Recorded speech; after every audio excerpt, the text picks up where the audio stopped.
बोलिए भगवान शंकर की जय। कृष्ण भगवान की जय। गुरु नारायण भगवान की जय। समस्त भक्तों की जय। आज हम श्रीमद् भागवत के चौथे स्कंद में 24वां अध्याय पढ़ेंगे, जिसमें पृथु की वंश परंपरा और प्रचेताओं को भगवान रुद्र का उपदेश, ये इसका शीर्षक है। इसमें हम आपको ये बताना चाहेंगे कि प्रचेताओं की कथा जो है श्रीमद् भागवत में एक मुख्य कथाओं में से आती है, और इसमें जो भगवान रुद्र ने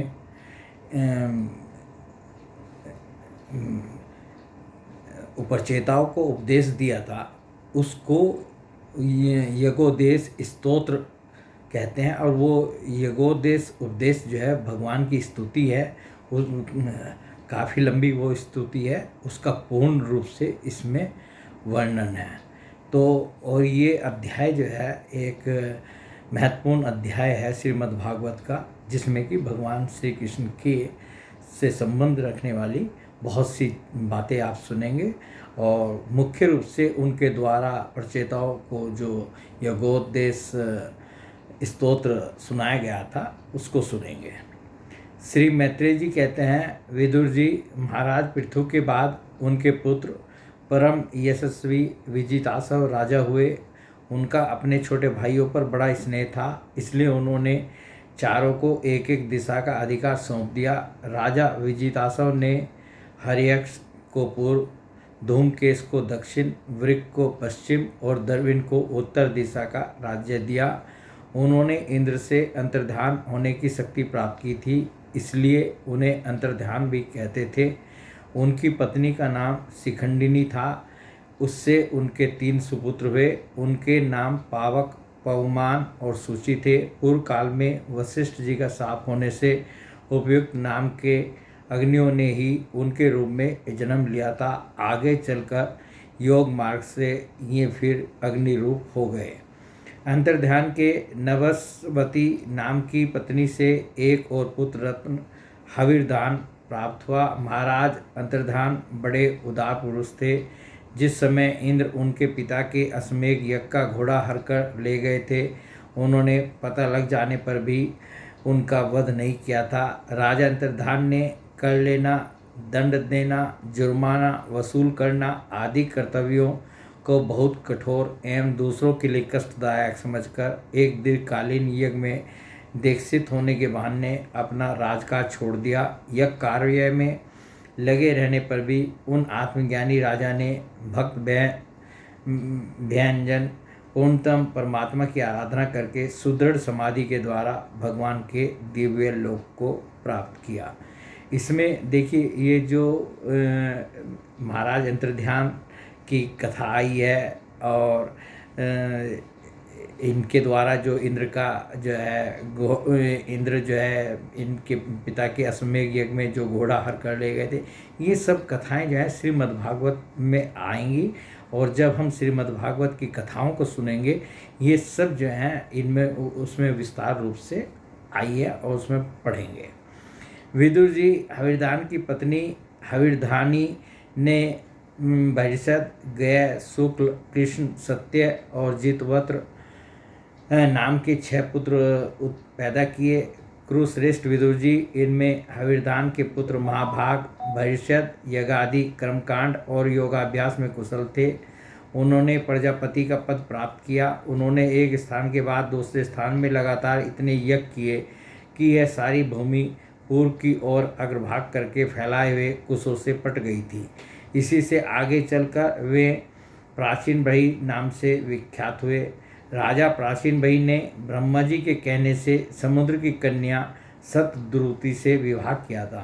सर्वांग सुंदरी किशोरी सतद्रुति सुंदर वस्त्राभूषणों से सज धज कर विवाह मंडप में जब भांवर देने के लिए घूमने लगी, तब स्वयं अग्निदेव भी मोहित होकर उसे वैसे ही चाहने लगे जैसे सुकी को चाहा था। नवविवाहिता सतद्रुति ने अपने नुपुरों की झनकार से ही दिशा विदिशाओं के देवता, असुर, गंधर्व, मुनि सेद, मनुष्य और नाग सभी को वश में कर लिया था। सतद्रुति के गर्भ से प्राचीन भाई के प्रचेता नाम के 10 पुत्र हुए थे।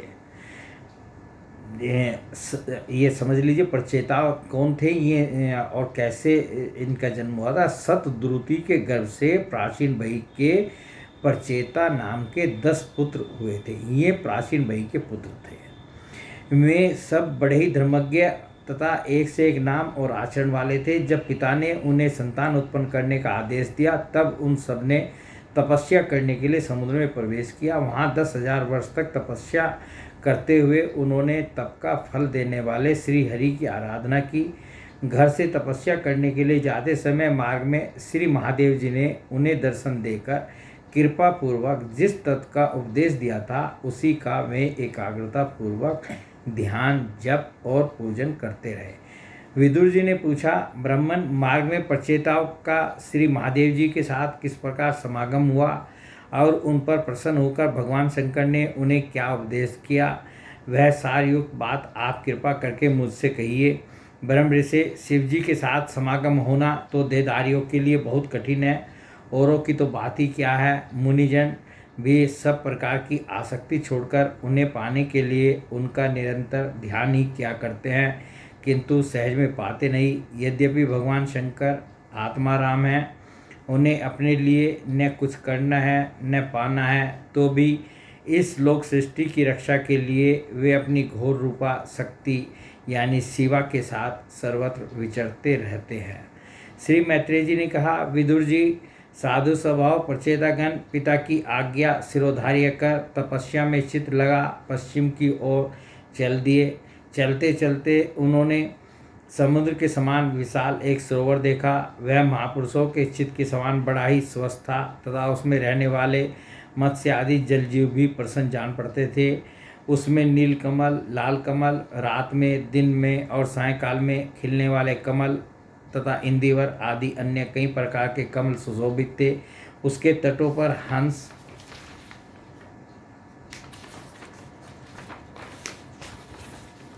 सारस, चकवा और कारंडव आदि जल पक्षी चहक रहे थे। उसके चारों ओर तरह तरह के वृक्ष और लताएं थी।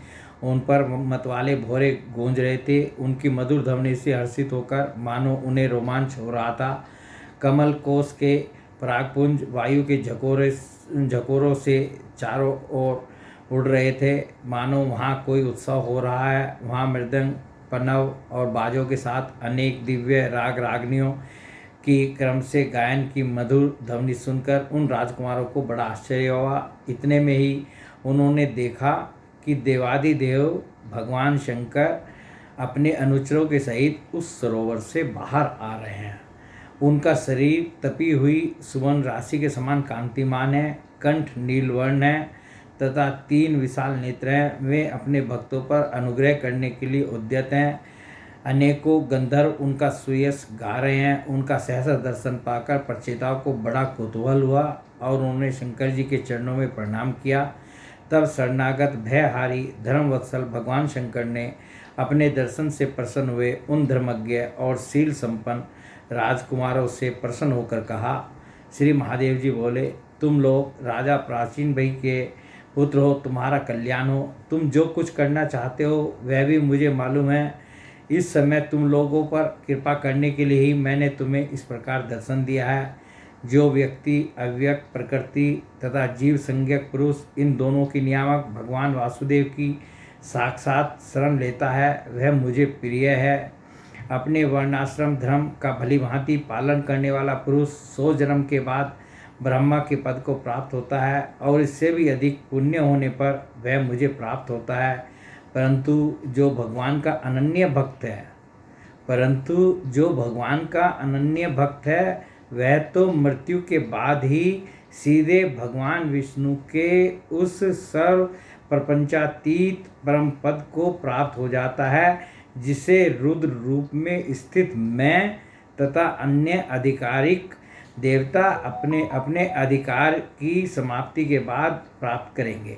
तुम लोग भक्त होने के नाते मुझे भगवान के समान ही प्यारे हो। इसी प्रकार भगवान के भक्तों को भी मुझसे बढ़कर और कोई कभी प्रिय नहीं होता। अब मैं तुम्हें एक बड़ा ही पवित्र, मंगलमय और कल्याणकारी स्तोत्र सुनाता हूँ। इसका तुम लोग शुद्ध भाव से जप करना। श्री मैत्रेय जी कहते हैं, जब नारायण प्राण करुणा हृदय भगवान शिव ने अपने सामने हाथ जोड़े खड़े हुए उन राजपुत्रों को यह स्तोत्र सुनाया, भगवान रुद्र स्तुति करने लगे। देखिए, श्रीमद्भागवत में जो है भगवान शंकर जो है के इष्ट जो हैं भगवान कृष्ण हैं। तो ये जो हैं जितनी भी भगवान शंकर से संबंधित कथाएं हम लोग सुन रहे हैं, आप लोगों ने देखा होगा कि सब भगवान विष्णु के जो रूप भगवान कृष्ण के रूप में अवतीर्ण हुए, तो वही जो हैं उनको अपना इष्ट मानते हुए भगवान की उसी प्रकार से वो आदर सत्कार और स्तुति करते हैं। इनमें कौन छोटा बड़ा ये कहने वाले सब एक अपराध करते हैं। इनमें कोई न छोटा है न बड़ा है, ब्रह्मा विष्णु महेश ये सब एक हैं। भगवान रुद्र स्तुति करने लगे, भगवान आपका उत्कर्ष उच्च कोटि के आत्मज्ञानियों के कल्याण के लिए, निजानंद लाभ के लिए है, उससे मेरा भी कल्याण हो। आप सर्वदा अपने निर्तिशय परमानंद स्वरूप में ही स्थित रहते हैं। ऐसे सर्वात्मक आत्मस्वरूप आपको नमस्कार है।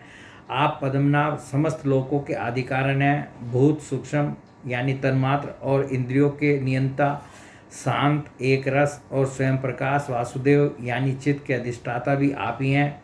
आपको नमस्कार है। आप ही सूक्ष्म यानी अव्यक्त, अनंत और मुखाग्नि के द्वारा संपूर्ण लोकों का संहार करने वाले, अहंकार के अधिष्ठाता, संकर्षण तथा जगत के प्रकृष्ट ज्ञान के उद्गम स्थान, बुद्धि के अधिष्ठाता प्रद्युम्न हैं। आपको नमस्कार है। आप ही इंद्रियों के स्वामी, मनस्तत्व के अधिष्ठाता भगवान अनिरुद्ध हैं। आपको बार बार नमस्कार है।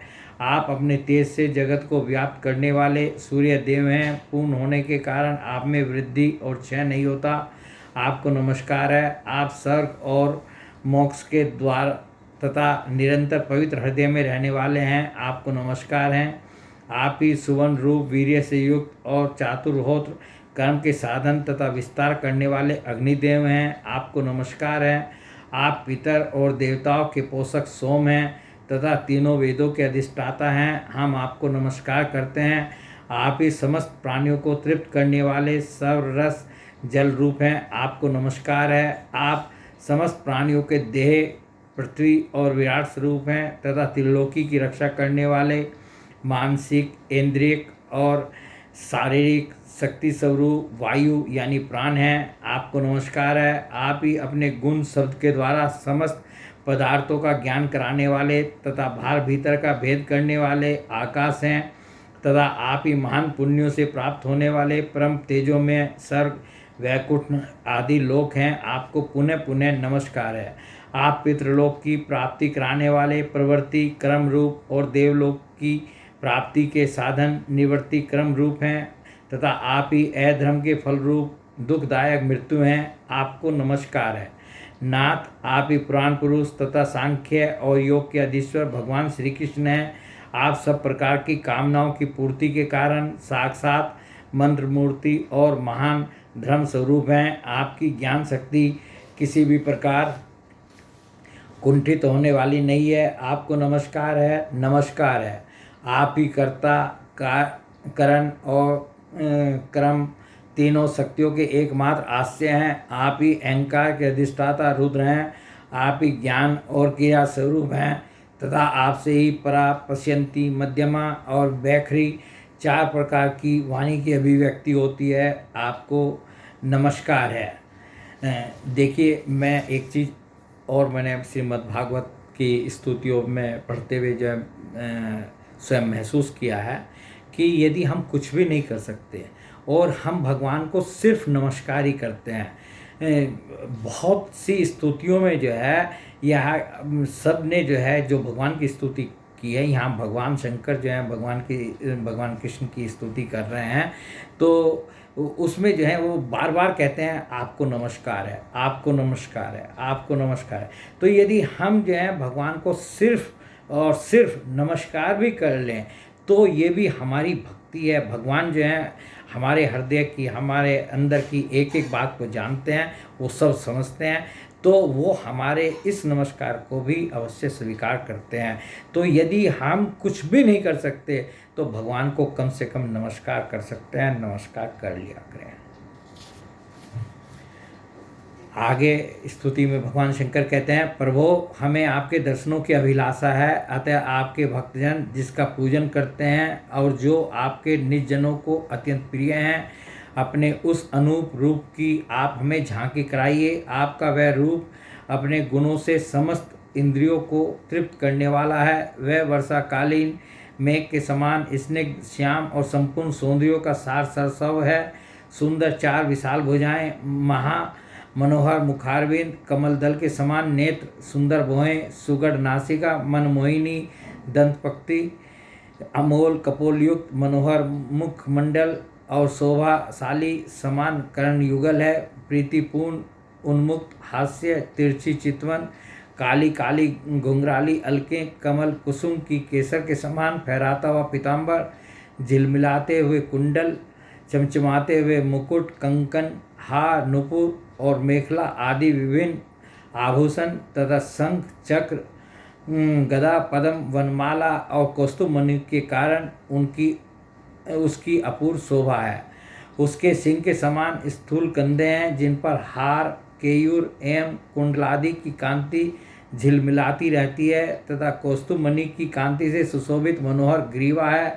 उसका श्यामल वक्षस्थल श्रीवत्स के रूप में लक्ष्मी जी का नित्य निवास होने के कारण कसौटी की शोभा को भी मात करता है। उसका तिरवली से सुशोभित पीपल के पत्ते के समान सुडौल उदर श्वास के आने जाने से हिलता हुआ बड़ा ही मनोहर जान पड़ता है। उसमें जो भंवर के समान चक्करदार नाभि है, वह इतनी गहरी है कि उससे उत्पन्न हुआ यह विश्व मानो फिर उसी में लीन होना चाहता है।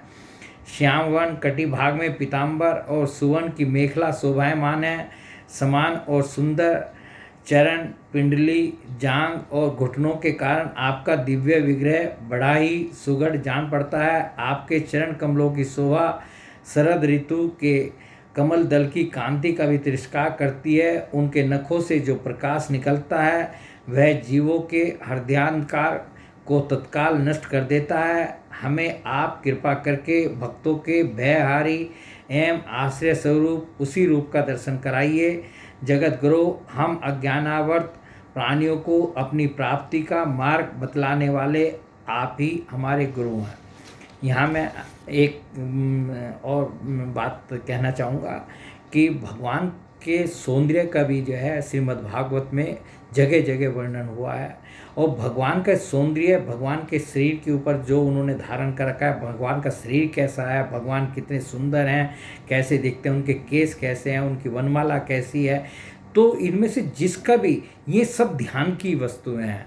तो भगवान के नख से लेकर के सिर तक जो भी उनके शरीर के अंगों की बनावट है या जो वो वस्त्र या दूसरे अन्य हार वगैरह पहने हुए हैं, उनमें से हम किसी का भी यदि स्मरण करते हैं तो वही ध्यान जो है हम लोगों को भगवान के प्रति प्रेम उत्पन्न कर देगा। उनके प्रति जो है हमें जो है उनमें हमारी भगवान के प्रति जो है वात्सल्य उनका हमें मिलेगा।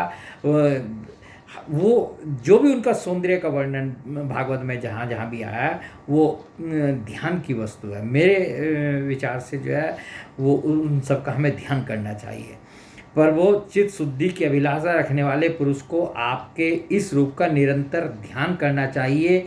इसकी भक्ति ही सब धर्म का पालन करने वाले पुरुष को अभय करने वाली है। सर्व का शासन करने वाला इंद्र भी आपको ही पाना चाहता है तथा विशुद्ध आत्मज्ञानियों की गति भी आप ही हैं। इस प्रकार आप सभी देहधारियों के लिए अत्यंत दुर्लभ हैं।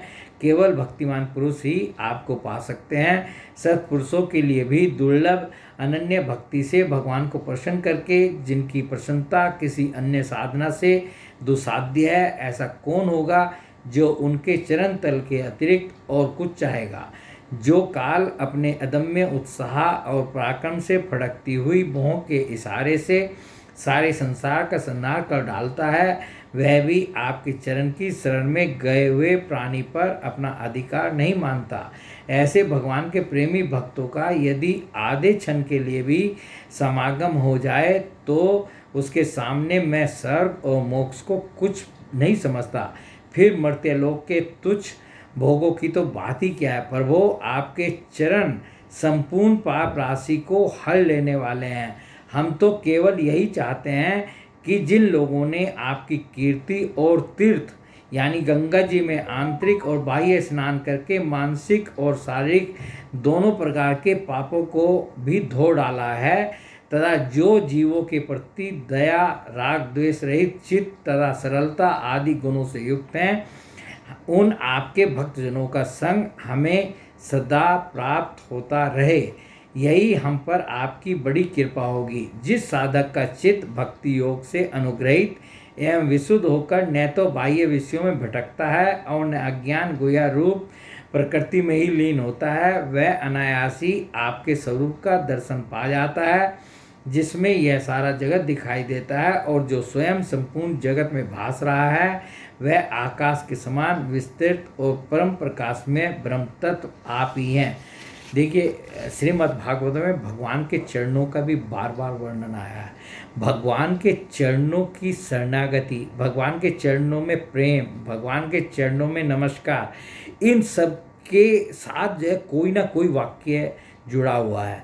तो आप जो हैं उन जहाँ पर भी भगवान के चरण शब्द आ गया, उनको आप जो हैं मतलब हम सब लोग जो हैं ध्यानपूर्वक जो है सुने, पढ़ें, तो जो है उसमें क्या लिखा है कि भगवान के चरण जो हैं क्या दे सकते हैं, क्या कर सकते हैं, भगवान के चरण कैसे हैं, कितने मतलब वो पापहारी हैं, तो उनका वर्णन भी जो है हम लोगों को बहुत ध्यान से जो है और एक एक शब्द को पढ़ना और सुनना चाहिए। भगवान आपकी माया अनेक प्रकार के रूप धारण करती हैं, इसी के द्वारा आप इस प्रकार जगत की रचना, पालन और संहार करते हैं जैसे यह कोई सद्वस्तु हो, किंतु इससे आप में किसी प्रकार का विकार नहीं आता। माया के कारण दूसरे लोगों में ही भेद बुद्धि उत्पन्न होती है। आप परमात्मा पर वह अपना प्रभाव डालने में असमर्थ होती है। आपको तो हम परम स्वतंत्र ही समझते हैं। आपका स्वरूप पंचभूत, इंद्रिय और अंतःकरण के प्रेरक रूप से उपलक्षित होता है। जो कर्मयोगी पुरुष सिद्धि प्राप्त करने के लिए तरह तरह के कर्मों द्वारा आपके इस सगुण साकार स्वरूप का श्रद्धापूर्वक भली भांति पूजन करते हैं, वे ही वेद और शास्त्रों के सच्चे मर्मज्ञ हैं। प्रभु, आप ही अद्वितीय आदि पुरुष हैं। सृष्टि के पूर्व आपकी माया शक्ति सोई रहती है, फिर उसी के द्वारा सत, रज और तम रूप गुणों का भेद होता है, और इसके बाद उन्हीं गुणों से महत्व, अहंकार, आकाश, वायु, अग्नि, जल, पृथ्वी, देवता, ऋषि और समस्त प्राणियों से युक्त इस जगत की उत्पत्ति होती है। फिर आप अपनी ही माया शक्ति से रचे हुए इन जरायुज, अंडज, स्वेदज और उद्भिज भेद से 4 प्रकार के शरीरों में अंश रूप से प्रवेश कर जाते हैं, और जिस प्रकार मधुमक्खियाँ अपने ही उत्पन्न किए हुए मधु का आस्वादन करती हैं, उसी प्रकार वह आपका अंश उन शरीरों में रहकर इंद्रियों के द्वारा इन तुच्छ विषयों को भोगता है। आपके उस अंश को ही पुरुष या जीव कहते हैं। प्रभु, आपका तत्व ज्ञान प्रत्यक्ष से नहीं अनुमान से होता है। प्रलय काल उपस्थित होने पर काल रूप आप ही अपने प्रचंड एवं असह्य वेग से पृथ्वी आदि भूतों को अन्य भूतों से विचलित कराकर समस्त लोकों का संहार कर देते हैं। जैसे वायु अपने असहनीय एवं प्रचंड झोंकों से मेघों के द्वारा ही मेघ को तितर बितर करके नष्ट कर डालती है। भगवान, यह मोहग्रस्त जीव प्रमादवश हर समय इसी चिंता में रहता है कि अमुक कार्य करना है, इसका लोभ बढ़ गया है और इसे विषयों की ही लालसा बनी रहती है, किंतु आप सदा ही सजग रहते हैं। भूख से जीव लपलपाता हुआ सर्प जैसे चूहे को चट कर जाता है, उसी प्रकार आप अपने काल स्वरूप से उसे सहसा लीन जाते हैं। आपकी अवहेलना करने के कारण अपनी आयु को व्यर्थ मानने वाला ऐसा कौन विद्वान होगा जो आपके चरण कमलों को विसारेगा।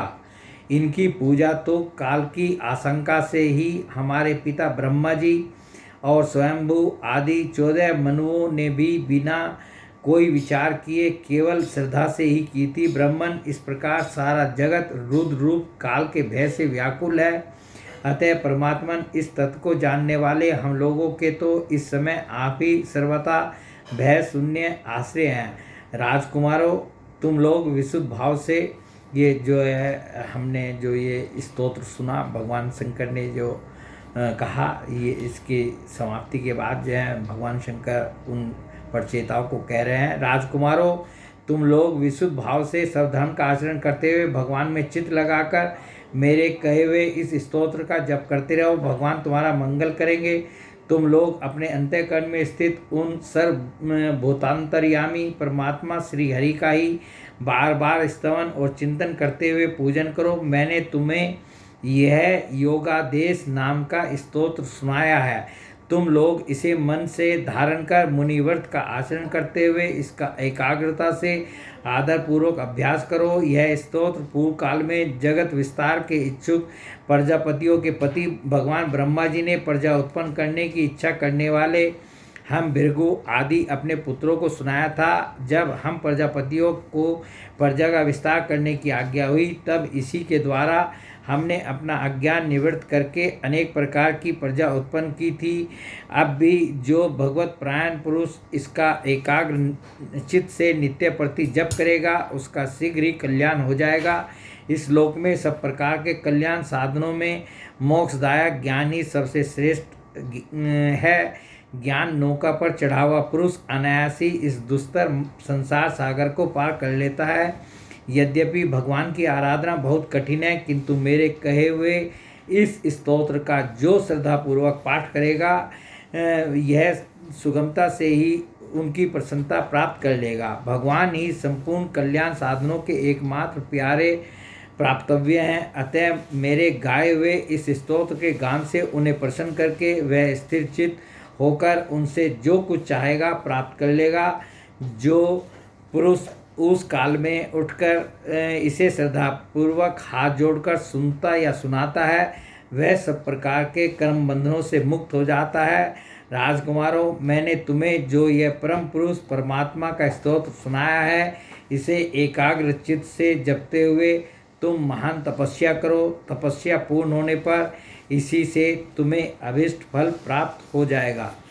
बोलिए भगवान श्री कृष्ण महाराज की जय, भगवान शंकर की जय, गुरु नारायण भगवान की जय, समस्त भक्तों की जय।